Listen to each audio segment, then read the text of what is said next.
All right, let's get this show on the road. Hey everyone, and welcome to my presentation on the answer to life, universe, and everything, or surviving and thriving as a creative in a world called Bonkers. Thanks first of all to Miram Agency for having this awesome opportunity to spend some time with all of you this sunny Saturday morning. It's not a Saturday morning. It's morning anyways. Everything is a little bit of a blur nowadays. So days are kind of stitching together, and it doesn't really even matter what day it is nowadays. But good to spend some time with you.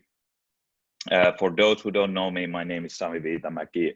I've spent the last 10 plus years as a creative strategist, you could say, predominantly into global creative agencies, TBWA and Havas. Have had the good fortune to work with a lot of brands, a lot of leading global brands that are doing awesome work, and I've been lucky enough to be able to assist some of these guys in doing just some of the things that they do, mostly on the fields of digital marketing, customer experience, data technology and innovation, and things like that. I've never actually held a creative title per se. I've done a lot of different jobs, had a lot of different responsibilities, as you can see from my career hamburger here on the left. But I've always considered myself as a creative mind and a creative professional and a creative person. Come from my schooling was in Aalto University School of Business, also studied in Aalto University School of Science, as well as the School of Arts, Design and Architecture. So gathered a lot of lenses into creativity from all these different kinds of perspectives early on. This year also went back to school, joined Columbia Business School for a Chief Financial Officer program. Now you might think it's odd for a creative person to join a Chief Financial Officer program, but I think that's exactly why I joined it. I wanted to make myself very uncomfortable in an area that I don't know so well, and this was pretty much the perfect program for that. Now, when we're looking at the creative field, I'd say the past few months have been a pretty crazy, chaotic, very disruptive time. And you might think that the creative industry has had a lot of raw material to work on from everything that's been happening. And there should be a lot of creativity going around in responding to these events that have been going around for the past few months. But looking at the creative industry's response, you might also think otherwise. We will do what we've always done. Take care of people. We're people. People. People. People. People. People. And family. Family. Family. Family. Family. Family. Family. Family. Family. Families. Families. Families. Even now. Especially now. Especially now. Right now. Now more than ever. More than ever. Today, more than ever. Today, more than ever. In times like this. At times like these. During these difficult times. In these troubled times. Challenging times. Trying times. In these times of uncertainty. During this time of great uncertainty. During these uncertain times. During these uncertain times. In uncertain times. In uncertain times. Uncertain times. Unprecedented times. Unprecedented times. Unprecedented times. This unprecedented moment in our history. It's time to Looking at that response, you might be forgiven to make the argument that the response from the creative world has not necessarily been as creative as it could be. Every video is pretty much the same down to the last exact word. And of course, we've had some serious events happening in recent past, also in the murder of Rayshard Brooks and George Floyd, and the Black Lives Matter movement responding to that. And also, when you look at this response from the brands and from the agencies and from the companies and from the marketers, we might be forgiven again to say that the response has not been necessarily a very creative one. everybody's posting a black square and everybody's making a grand statement. But when you think about it, probably a more creative response could be, for example, changing how you work. Now, I'm not going to dwell too much on this. Mark Ritson, for example, has written a great piece about how brands and marketers and agencies could actually be a force for change. I urge you to read him, listen to him, follow him. He's one of the brightest minds in marketing and one thinker that I really do follow in this field. But so these kinds of things, and also similar things in the past, are always keeping me on my toes a little bit and making me ponder, am I being truly creative in what I'm doing, or am I just being an expert in industrialized persuasion? So how can I be more creative, and how can I push myself for true creativity? And the more you ponder that, the more you're also starting to ask yourselves, what are the ultimate answers to life, universe, and everything as a professional creative? And I've been thinking about this long and hard, and the answer is not 42.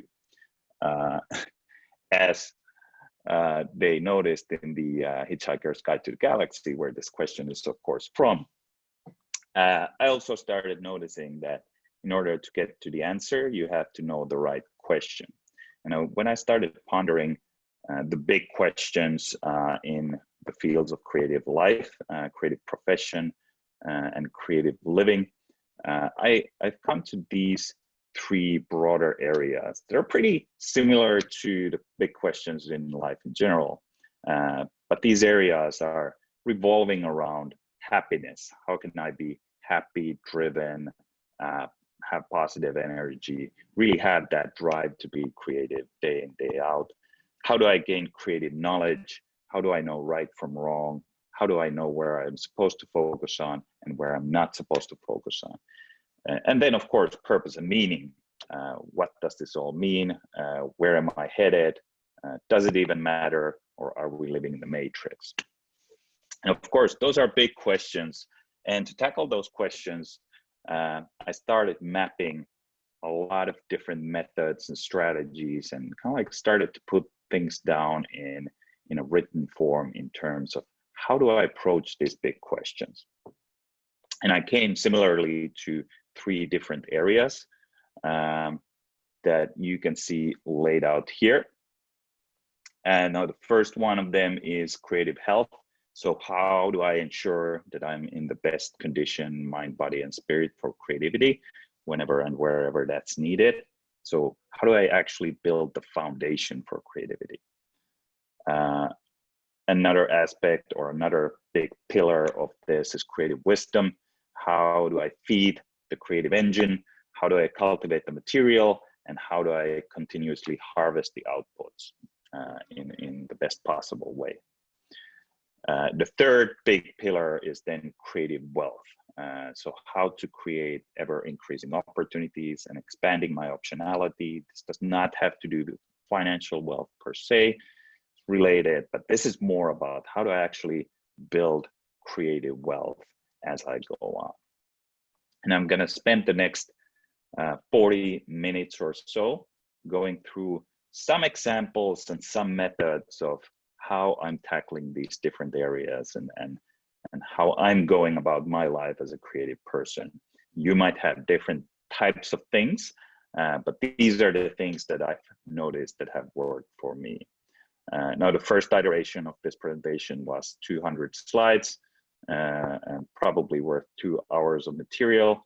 I cut it down considerably, but that also showed me there's a lot to uncover here.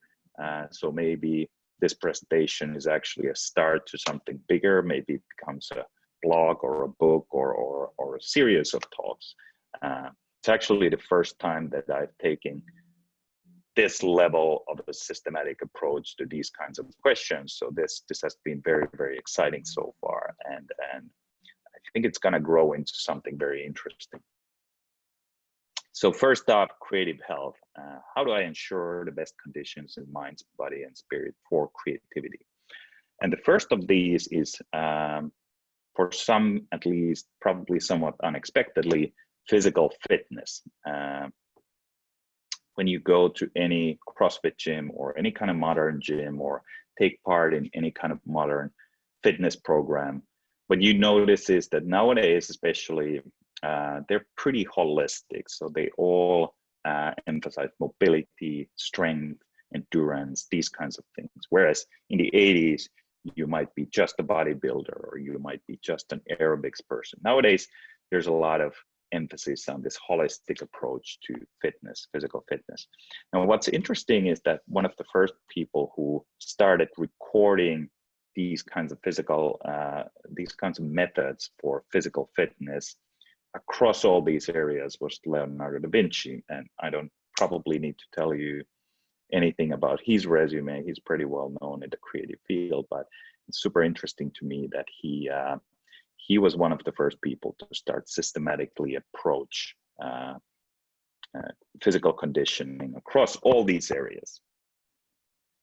Now, nowadays, of course, it's pretty interesting that even arranging your physical conditioning might be an exercise in creativity, because all the gyms have been closed for the past 3 to 4 months. So what I've done, for example, to make sure that I keep fit and I keep in good physical condition is create this outdoor gym. So for the price of 1 month at a good gym, I created a gym out of 2 blocks of wood, a slab of metal, and 2 plastic rings.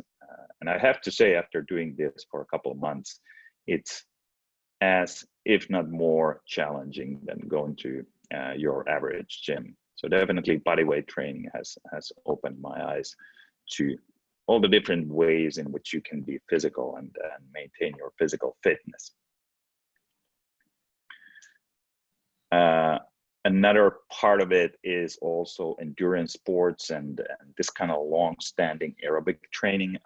Haruki Murakami, who's one of my favorite writers, he's a big runner. And I think he makes the great point about running and physical exercise in general, that it's all about how you're not actually, when you're doing physical training, you're not doing that to be creative. You're actually doing that to disconnect and really kind of like be in that moment and get immersed in your own physicality and get out of your head and into your body a little bit. But that's exactly how those new connections, how that new creativity and creative energy can actually emerge, because you kind of disconnect from everything. A lot of this presentation, a lot of these ideas, a lot of things that kind of came to me when I was thinking about how to tackle these 3 big areas came to me actually when I was running. So every now and then I would just stop running, take notes, and then continue running again. So I would say more than half of this presentation is conceived while running. So that's a good example of how physical exercise can actually make you more creative. Another part of creative health, to me at least, is a mental dexterity. So making sure that your brain is also fit and it's ready to tackle problems when it needs to tackle problems. And there's a couple of aspects, interesting aspects that I want to bring forth when it comes to this aspect. One is one of the overlooked aspects of being a creative is, in my mind, your memory.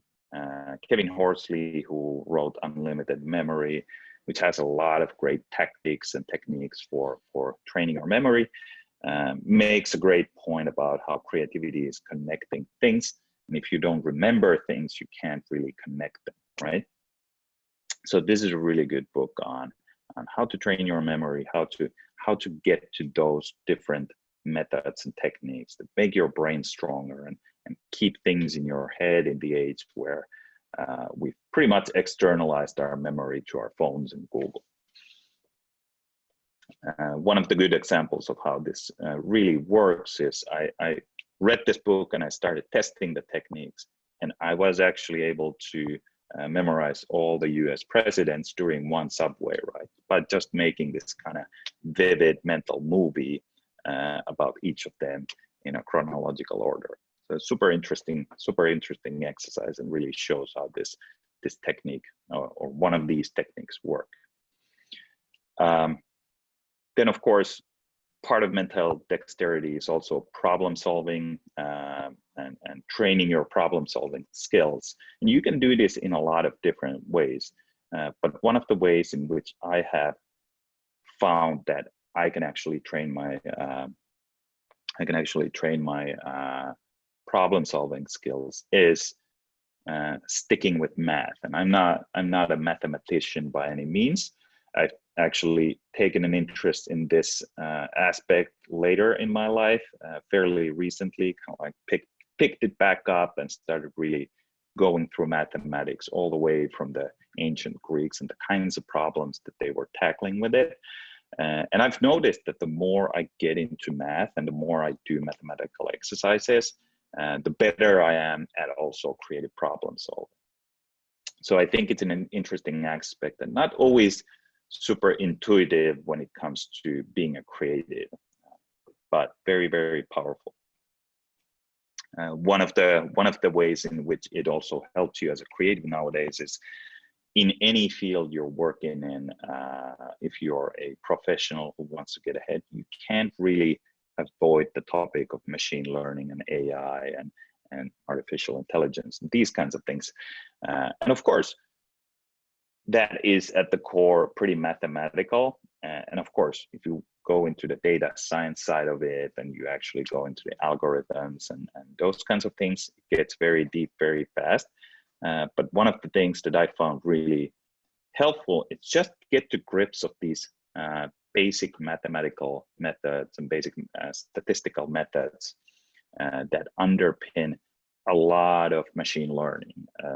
A big portion of machine learning is basically just about these 4 different methods of classification, regression, dimensionality reduction, and clustering. And these are not rocket science. They're pretty easy to grasp with a little training. And they really help you to then start thinking as a creative, how do I use machine learning? How do I use AI for doing different kinds of things? The third aspect of creative health is, in my mind, psychological wellness. Now, I live in New York, for example. It's a city of 13 million people, always hustling and bustling, always full of energy. Now, suddenly, it's come to a full stop for 3 months. Nobody's out, nobody's anywhere. Everybody has to just be in their cramped apartments. And it's been really tough for a lot of people because the contrast has been so stark to your everyday just a few months ago. And of course, this places a lot of stress on your psychological wellness. And as a creative, as a professional overall, but as a creative especially, you have to make sure that you're taking care of your psychological wellness. One of the things that even before coronavirus, even before all of this happened, one of the things that I noticed that was fairly destructive to my own creativity is this habit of just checking your phone the first thing you wake up and checking your phone the last thing you go to sleep. Because in that way, you're actually giving all your attention from the moment you wake up to the moment you go to sleep to somebody else. And of course, these devices are super helpful, but they're also designed to arrest and take all of our attention every second of the day. And wrestling that control back and really wrestling back time to focus on the things that you deem important is actually one really, really important aspect of creative health. One of the ways in which I practice this is this thing called morning pages, made famous by Julian Cameron. So every day you wake up, you don't grab your phone for the first thing in the morning. You actually grab a notebook. You actually keep your phone in another room entirely, and you write 3 pages on pretty much anything, complete stream of consciousness, just whatever comes to your mind, and really kind of put it out there and use this as almost as a mental windshield wiper. Another aspect of psychological wellness is is your social sphere.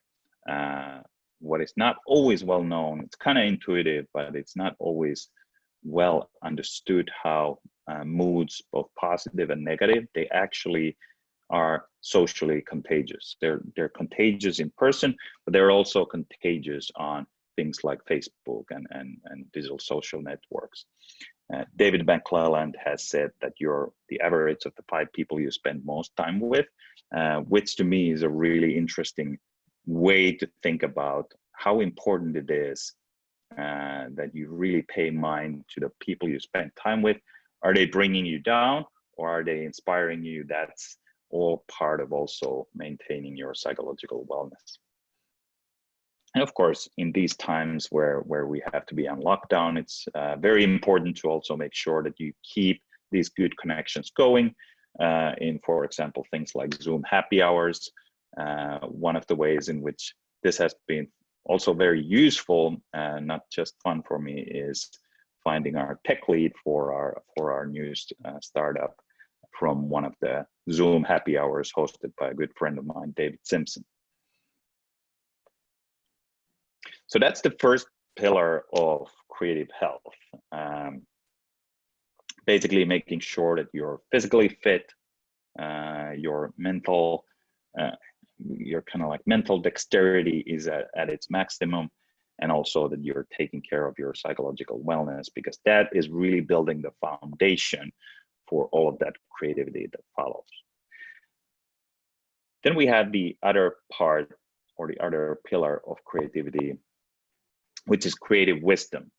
So how do you stoke your creative engine? How do you cultivate the raw material? How do you harvest creative outputs?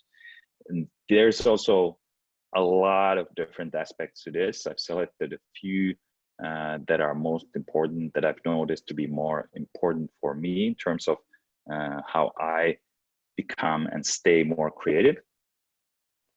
So let's go through those in the next few minutes.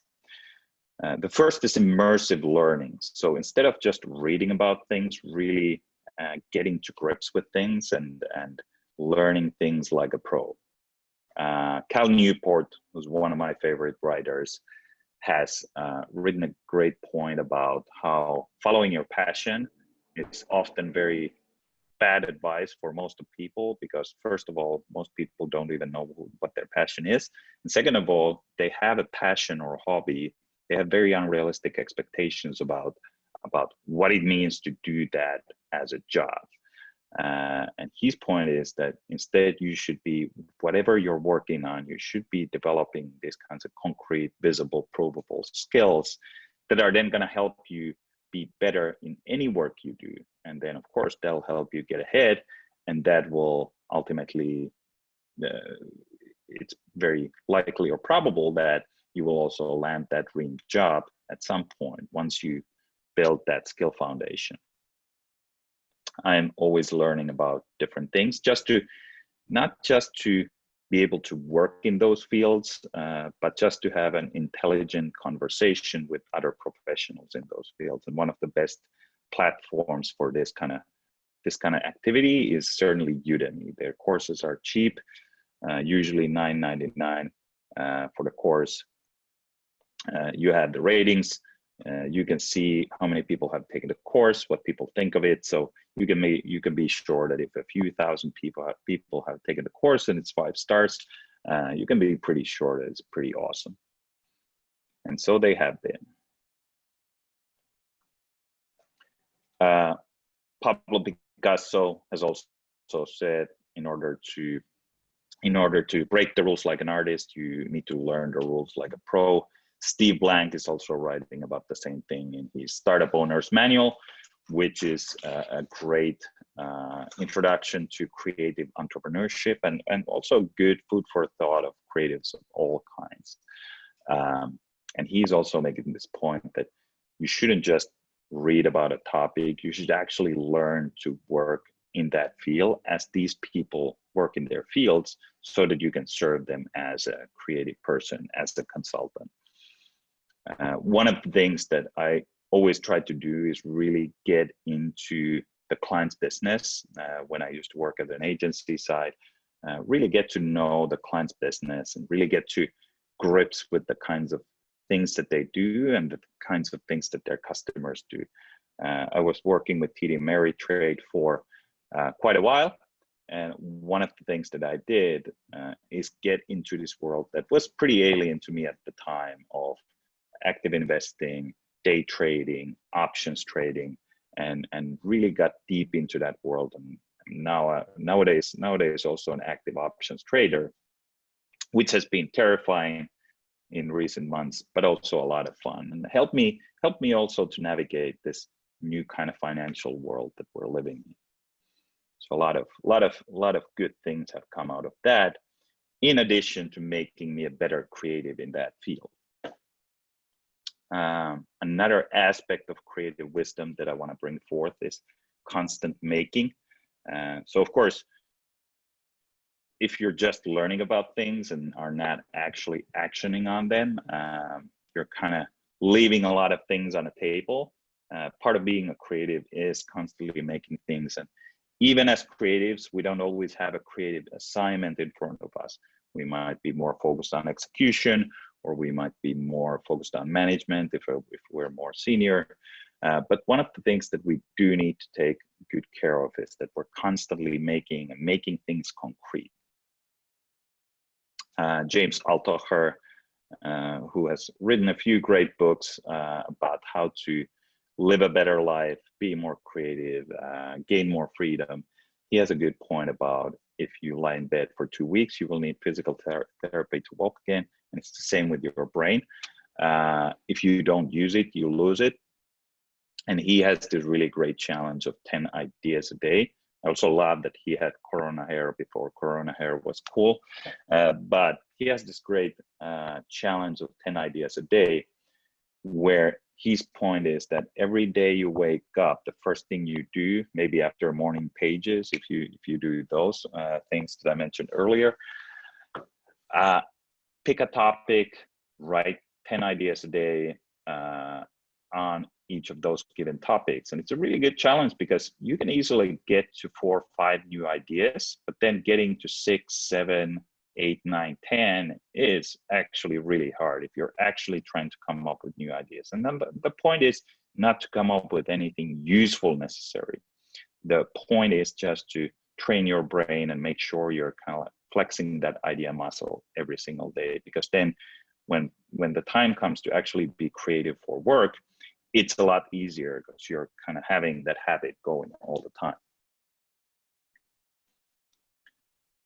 Another part of this is also not just writing about things and thinking about things, but really learning different types of crafts, for example.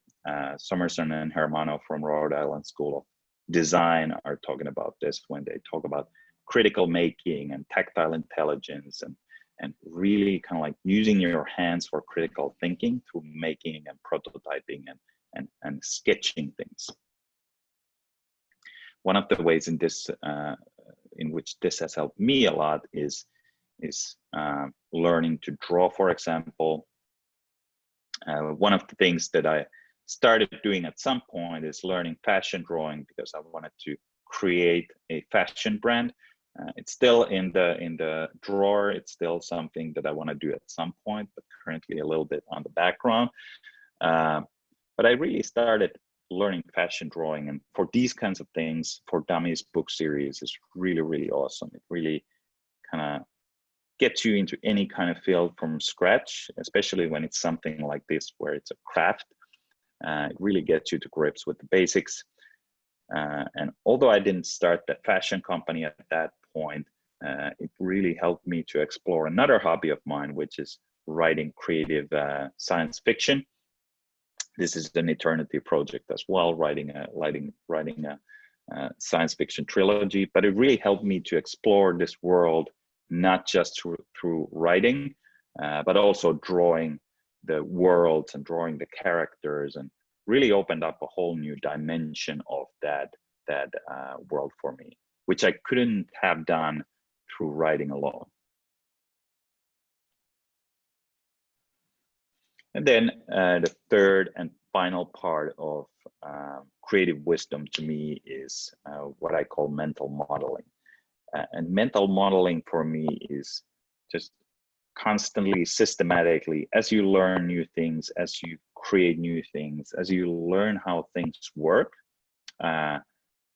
creating this bigger integrated system and model and framework in your mind of how things are connected, how things work, what affects what, and so on. And mental models are great also in the sense that you can collect a lot of them. A lot of them exists. A lot of people use different types of mental models for any given area. And you can almost become a collector and start collecting these models, and then at some point also making models of your own. One of the more useful models that I find as a creative is the Cognitive Bias Codex, which is all about how we as people are pretty irrational at some points, mostly all of the time, according to Daniel Kahneman, but really kind of tries to encapsulate and collect all the different kinds of irrational biases that we have as human beings, and put them in this kind of a mental model of how they connect to each other and how they connect to different areas, so that the whole thing is then a lot more accessible for you when you need to think about a problem in a certain area. You kind of already know what kinds of cognitive biases and irrational biases have to do with that field. So it's a very interesting tool for creative marketing, design, also business people to utilize. And of course, all models, mental models as well, statistical models, all models are natural simplifications. They're not the truth, the whole truth, and nothing but the truth. They're simplifications, and they make things a lot simpler than they really are. But a lot of them are very useful exactly because of that, because they give you access to these kinds of things a lot faster than if you had to start figuring things out from scratch every single time.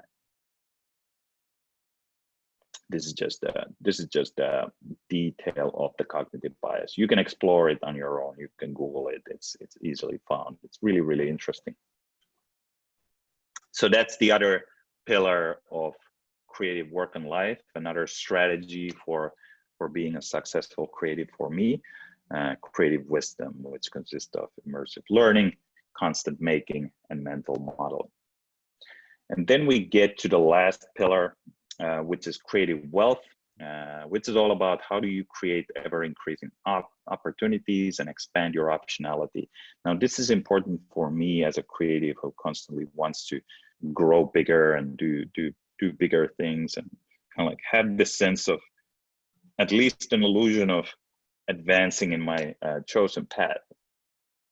And I think it's really important to keep in mind that if we're being creatives and we want to grow as creatives, then we should not be getting into a place where each year and after each decade, we get to a narrower and narrower path of expertise that kind of starts constraining us. Instead, if we are growing more creative, we should be expanding on our opportunities and expanding the different kinds of things that we can do. And that's what the creative wealth pillar is all about. So how do you do that? First of all, I think one thing that's super important for all creatives, all professionals, but especially creatives, is pursuing results, always making sure that you're results oriented.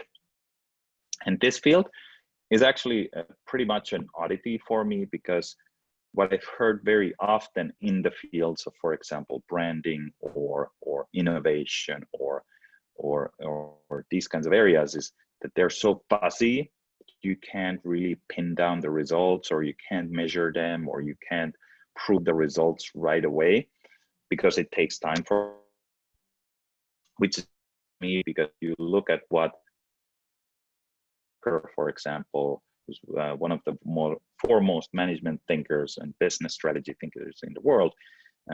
If you look at what he says, his point is that because of the purpose of the business enterprise is to create a customer, the enterprise has two and only two value generating functions. Those are marketing and innovation. And marketing and innovation are the two functions that produce results, while all the rest are costs. And when you think about it, this makes a lot of sense, because really, what is there for a business to do other than create things of value, which is innovating, and then reach prospects and convert them into customers, which is marketing. So those are so we as creatives are working really on the two only fields that actually create results for a company. So we shouldn't be shy about going after results and really making sure that we're concretizing and pursuing results all the time, because that gives us a backrest, especially in times like these when things are starting to be very uncertain at work. If we're producing results and we can prove it, then we're going to be in a lot better position as creatives in order to just keep our jobs, for example. And of course, there are a lot of areas in our fields, in any field, where it might be actually hard to measure things. It might be you might not have data, you might not have the ideal means to measure things when you're just starting out in a new field, for example. In those kinds of situations, one book that has helped me immensely has been How to Measure Anything by Douglas Hubbard. It's a really great book about how you can make the invisible visible, how you can make the immeasurable measurable, and how you can also use estimates and calibrated assumptions and be comfortable with assuming things and estimating things and then validating them afterwards. Super interesting stuff for any creative.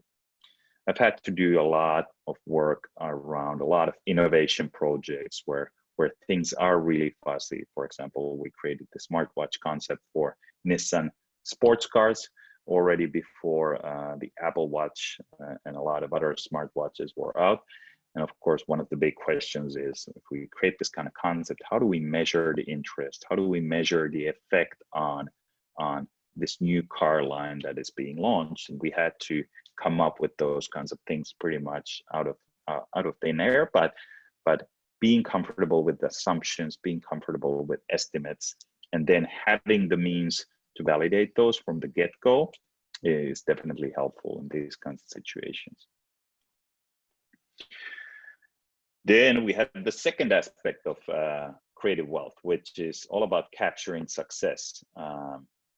This is important because as we're doing creative work, as we're advancing in our careers, as we're accumulating a lot of things that are in our resumes, we want to make sure that we're getting the credit for the kinds of things that we're doing. So not just our company, it's not just our team, although of course those are really important too, and you should be thinking about how to capture success for the bigger entities.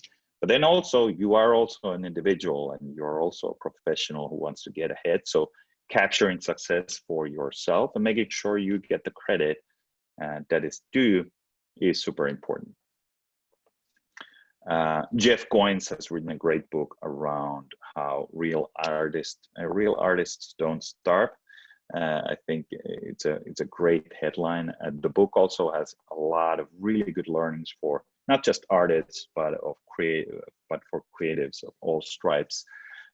So a lot of good learnings. But one of the best ones, one of my favorite ones, is his point about how in order to be found, you need to be findable, practice your art in public, which is a great point about make things visible just beyond just your agency, for example, or just beyond your client relationship. Make sure that you're talking about the kinds of things you do. I've done this pretty much from the beginning of my career, from all the way back to school when I was researching crowdsourcing back in 2006, when crowdsourcing was a hot topic. I wanted to make sure that everybody and anybody who is searching stuff on crowdsourcing, wants to understand crowdsourcing, wants to have a framework for crowdsourcing, is finding my model and framework for crowdsourcing. So that was a really interesting exercise in how you can create something out of nothing and make that known in a given field. I've more recently carried on that habit by just writing to publications like VentureBeat, for example, on a lot of things around creativity, data, technology, how all these emerging technologies and AI and big data, for example, affect the worlds of creativity, marketing, and design. And it's a really great exercise also in that it forces you to make a point, and it forces you to crystallize things that might be a little nebulous in your head, but once you make them concrete like this and visible, you also force yourself to forge them into more pointed ideas. And then we come to the last aspect of creating wealth, or creating creative wealth, which is all about sharing prosperity. So making sure that you're not just hoarding things for yourself and being selfish about things, but really thinking about how you can use your superpowers as a creative to share prosperity around you, how you can make other people better, how you can make the world better, how you can improve things with the power that you have.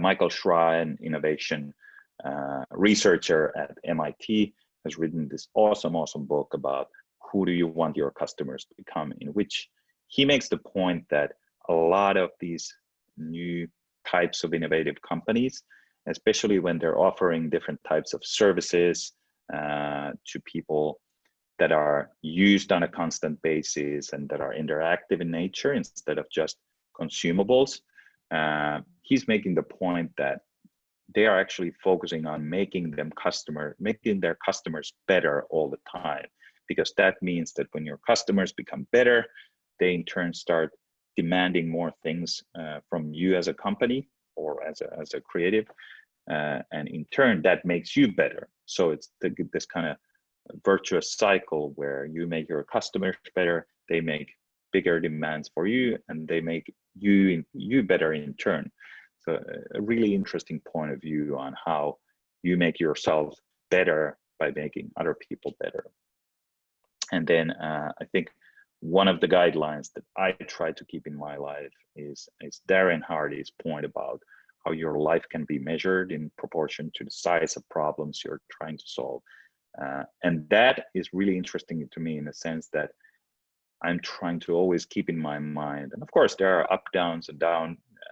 up years and down years, like in any area or field, but trying to make sure that as a long-term trend, trying to make sure that I'm always trying to crack, on average, bigger and bigger problems as the years go along and as the decades go along, so that I'm not just stuck solving the same problem all the time 20 years on, but I'm actually increasing the size of the problems, because that then makes me better and grows me into a better creative year after year and decade after decade.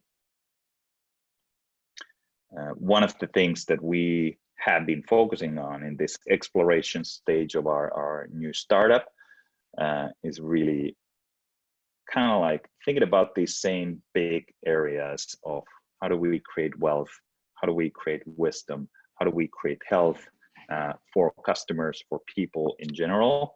And of course, you'll notice that this is pretty much the same structure as I've used in this presentation for creative wealth, creative wisdom, and creative health. So I think these are really, really key areas in creativity, but also life in general.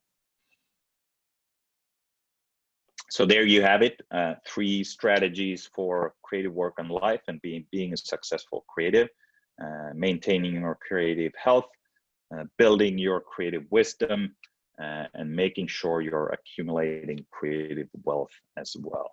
And of course, as I said, this is just a very short look into these kinds of fields, and a very, very kind of like a snapshot-like look at how I'm thinking about this thing at current.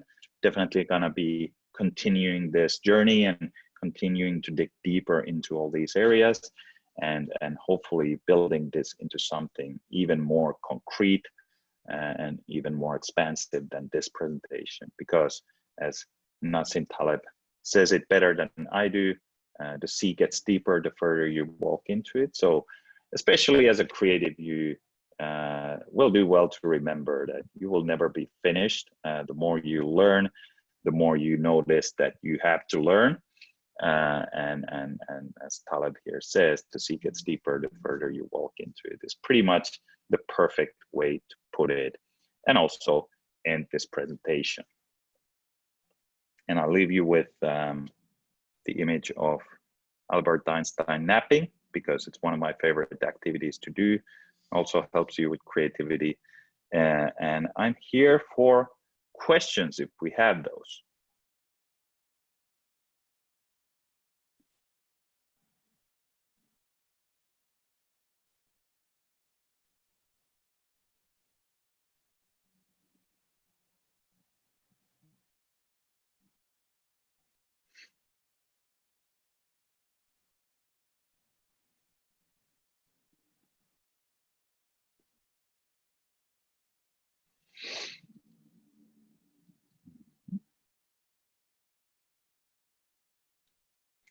So there's a question about what do you do when you have a writer's block or a block in general? I think a couple of things that I outlined here already are going to be helping with that. First is, I mentioned the 10 ideas challenge.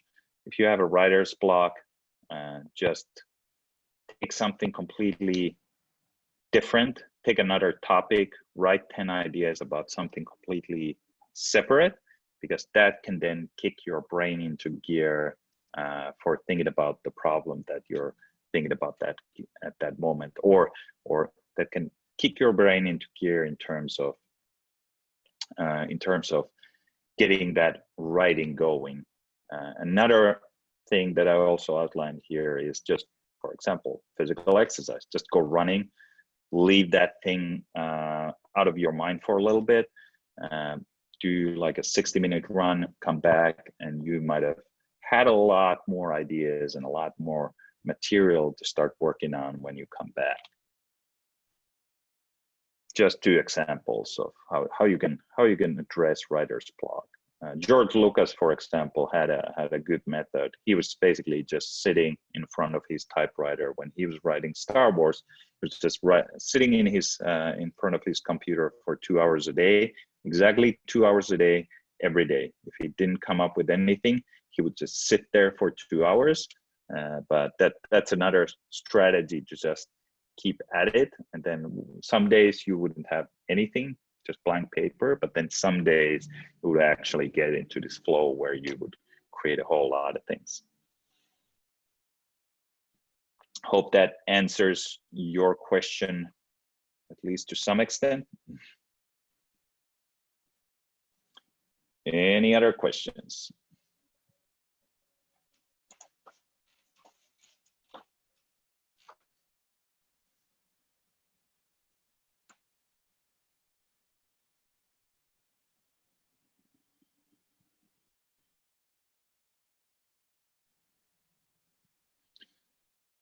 Who's the creative mind to follow right now? Oh, that's a good question.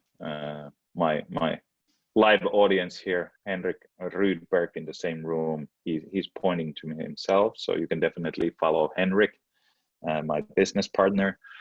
On who to follow now as a creative mind? That's a really good question.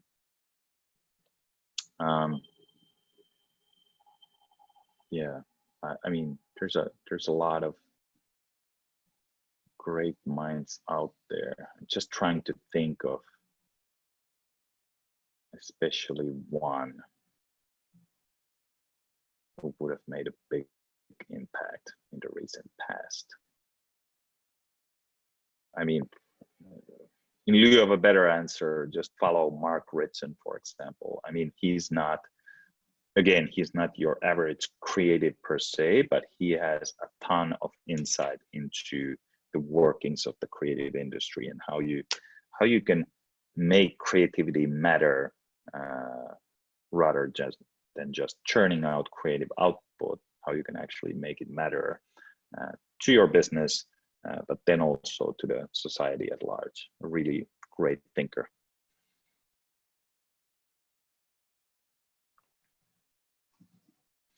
Any other questions, or still have a few minutes, but we don't need to take up all of that time. I can also let you back to work if there are no other questions.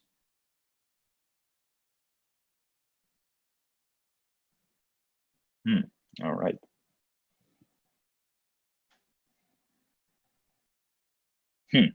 All right. I got thanks for the great book recommendations. I think that's a good point. We have 60 minutes. I can't even begin to cover everything that I would want to say about creativity and how you cultivate your creativity. That's why, especially in this presentation, I just try to also give a lot of recommendations and give a lot of paths forward so that you can make your own exploration. You can create your own strategies for succeeding as a creative. So thank you guys.